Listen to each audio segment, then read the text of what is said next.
Court में, क्योंकि ताहिर पर हत्या और दंगे फैलाने के आरोप लगे हुए हैं। ताहिर हुसैन का आज मेडिकल कराया जाएगा। जो एक प्रोसेस होता है, जो प्रोटोकॉल होता है कि पहले मेडिकल कराया जाता है, उसी प्रोसेस के तहत ताहिर हुसैन का भी मेडिकल कराया जाएगा। कड़कड़डूमा कोर्ट में पेश किया जाएगा ताहिर हुसैन, जिसकी गिरफ्तारी का कई लोगों को कई समय से इंतजार था। आखिरकार अब वो गिरफ्त में आएगा जब पुलिस कोर्ट से हिरासत की मांग करेगी।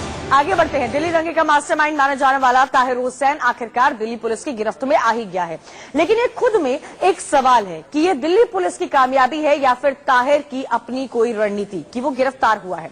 दरअसल 4 एफआईआर का बोझ अपने सिर पर लेकर भाग रहे ताहिर ने दिल्ली की राउज एवेन्यू कोर्ट में सरेंडर का पूरा इंतजाम कर लिया था, मगर उससे हिरासत की मांग करेगी। आगे बढ़ते हैं। दिल्ली दंगे का मास्टरमाइंड माना जाने वाला ताहिर हुसैन आखिरकार दिल्ली पुलिस की गिरफ्त में आ ही गया है, लेकिन ये खुद में एक सवाल है कि ये दिल्ली पुलिस की कामयाबी है या फिर ताहिर की अपनी कोई रणनीति कि वो गिरफ्तार हुआ है। दरअसल 4 एफआईआर का बोझ अपने सिर पर लेकर भाग रहे ताहिर ने दिल्ली की राउज एवेन्यू कोर्ट में सरेंडर का पूरा इंतजाम कर लिया था, मगर कोर्ट ने उसकी अर्जी खारिज कर दी। इसके बाद वहीं पास की एक पार्किंग में पुलिस ने ताहिर को गिरफ्तार किया था।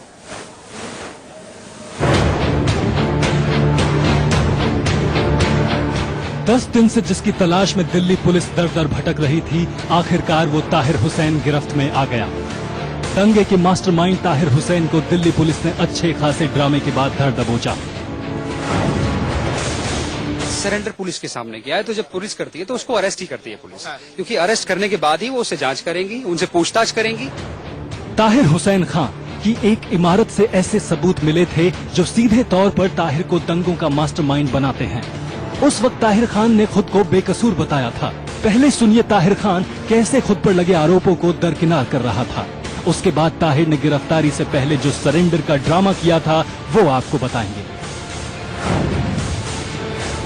दिल्ली हिंसा से जुड़े 3 मामलों में ताहिर की तलाश थी।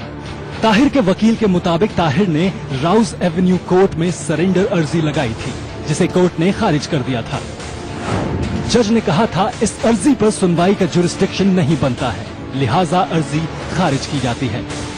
जबकि 10 दिन से फरार चल रहे ताहिर के वकीलों को उम्मीद थी कि कोर्ट में ताहिर का सरेंडर हो जाएगा, जिससे पुलिस कस्टडी में जाने से ताहिर बच जाएगा, लेकिन ऐसा हो न सका।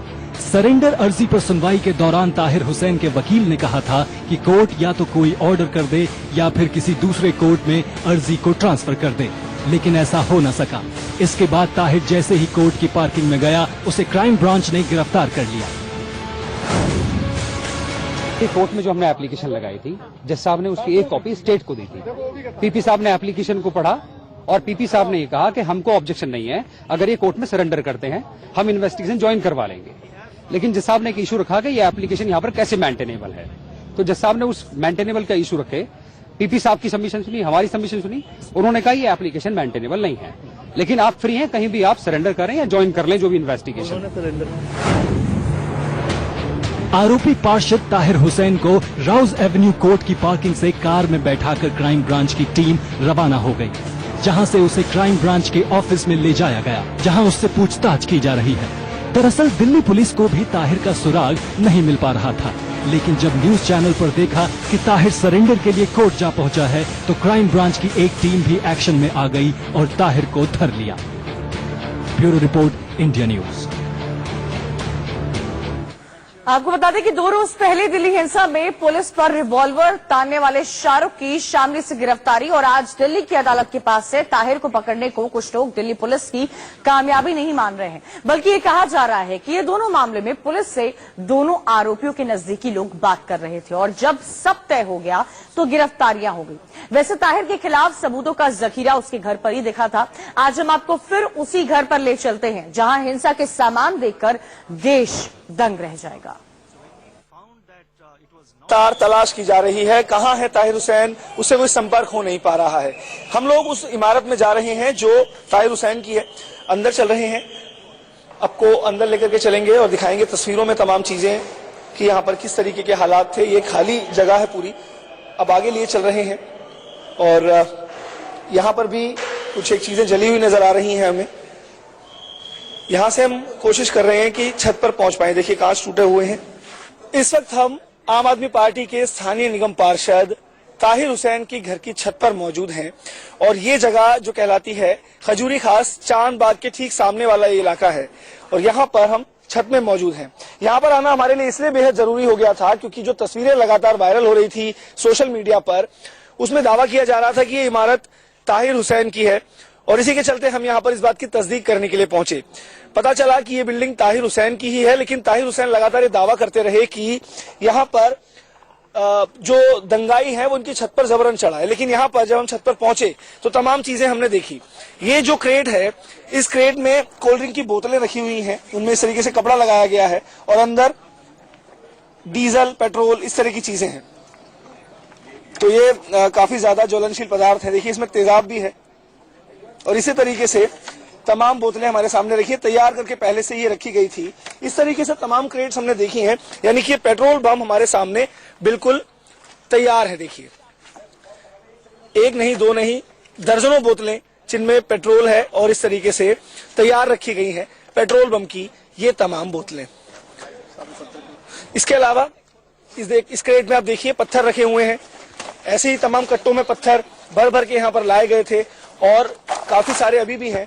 इसी तरीके से आगे भी आपको तस्वीरें तमाम दिखा रहे हैं। एक क्रेट यहाँ पर ये है और जिस वक्त यहाँ पर ये हालात पैदा हुए थे, हम वीडियो में तमाम चीजें देख रहे हैं कि लोग छत पर खड़े होकर किस तरीके से पथराव कर रहे हैं और पथराव करने के लिए भी इसका इस्तेमाल किया गया था। इसको गुलेल, ये देखिए गुलेल है, इसका इस्तेमाल किया जा रहा था ताकि जो पत्थर है वो दूर तक जा सके और इसी तरीके से गुलेल यहाँ पर इस्तेमाल की गई होगी, पत्थर उनमें फंसाए गए होंगे और उसके बाद ये तमाम जो पत्थर और बोतलें हैं उन्हें तमाम घरों पर फेंका गया। सामने आप तस्वीरें देखिए, ये तमाम घर जले हुए हैं, पूरी तरह से तहस नहस हो गए हैं। नीचे देखिए ये सीमेंट की चादरें लगी हुई थी किसी की छत के ऊपर, वो भी पूरी तरह से तहस नहस कर दी गई, पूरी तरह से तोड़ दिया गया। कुछ एक गाड़ियां वहां पार्किंग में खड़ी हुई हैं जिनके शीशे टूटे हुए हैं और ये तस्वीरें आप देख करके अंदाजा लगाइए कि हालात उस वक्त क्या रहे होंगे। अब आपको इस छत से नीचे की तस्वीरें हम दिखाते हैं। देखिए यहाँ पर अभी भी लगातार जो पुलिस बल है वो गश्त भी कर रहा है और लोगों से यही अपील कर रहा है कि भीड़ ना लगाएं किसी भी जगह पर, चूंकि हालात बेकाबू फिर एक बार ना हो जाए, इसकी कोशिश की जानी चाहिए। इस छत पर खड़े होकर यानी कि चारों तरफ इसी तरीके से आगजनी की गई, पेट्रोल बम जो है वो फेंके गए, पत्थर फेंके गए और इसी तरीके से आगे भी आपको तमाम चीजें दिखाने की कोशिश कर रहे हैं। जगह जगह पे पत्थर रखे हुए देख रहे होंगे और ये तमाम जो पत्थर नीचे से लाए गए थे कट्टों में भर भर कर। ये देखिए यहाँ पर एक और क्रेट है जिसमें अभी भी कट्टा पूरा भरा हुआ है पत्थरों का। ये देखिए ईंटें हैं, सिल्लियों के टुकड़े और ये तमाम जो पत्थर हैं इनसे पूरे इलाके में दंगा फैलाने का काम हुआ था। तो कुल मिलाकर के जो हालात हैं वो बेकाबू हो गए थे। और इस छत की हम बात करें तो ताहिर हुसैन जो कि स्थानीय निगम पार्षद हैं, वो इस बात को कह रहे थे कि उनके घर में कुछ लोग जबरन घुसाए, लेकिन किसी के घर में कोई जबरन कैसे घुस सकता है, ये बात समझ से परे है। ये देखिए ये डंडा है जिस पर आगे कपड़ा लपेटा गया था और मशाल बनाने की कोशिश की गई थी। इस तरीके से तमाम डंडे भी इलाके में फेंके गए लोगों की तरफ से और जो हालात हैं लगातार बेकाबू होते चले गए। बहरहाल अभी ताहिर हुसैन से लगातार संपर्क करने की कोशिश की जा रही है और ताहिर हुसैन से संपर्क हो नहीं पा रहा है। हम लोग उनके घर आए थे लेकिन यहाँ पर भी वो मौजूद नहीं है। स्थानीय लोग इस बात को कह रहे हैं कि ताहिर हुसैन यहाँ से जैसे तैसे निकले और अब वो कहाँ है ये किसी को पता नहीं। पुलिस भी लगातार यही जानने की कोशिश कर रही है कि आखिरकार ताहिर हुसैन कहाँ है, क्योंकि ये कहा जाए कि अब ताहिर हुसैन पर तमाम आरोप लग रहे हैं और ऐसे में ताहिर हुसैन को सामने आकर अपनी बात भी रखनी चाहिए। और यही माना जा रहा है कि अगर ताहिर हुसैन जल्दी ही सामने नहीं आते तो गिरफ्तारी की तलवार भी उन पर लगातार लटकती रहेगी।